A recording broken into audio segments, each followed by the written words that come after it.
ଦେଖନ୍ତୁ ଯେତିକି ପବନ ବହୁଛି ମହାପ୍ରଭୁଙ୍କର କେମିତି ଦିବ୍ୟ ରୂପ। ହା ହା ହା ବା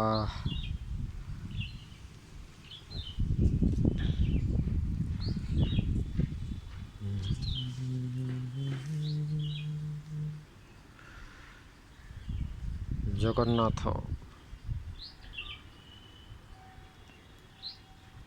ହରେ କୃଷ୍ଣ କୃଷ୍ଣ କୃଷ୍ଣ ହରେ ହରେ ହରେ ରାମ ରାମ ରାମ ହରେ ହରେ।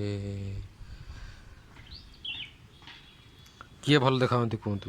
ନା ଏ ତ ବୈଷ୍ଣବ ଅପରାଧ ହେଇଯିବ। କାହିଁକି ନା ମହାପ୍ରଭୁଙ୍କର ଚେହେରା ତ ସେ ଏକା ଦେଖାଯାଉଛି। ଜଣେ ଇଏ ହେଉଛନ୍ତି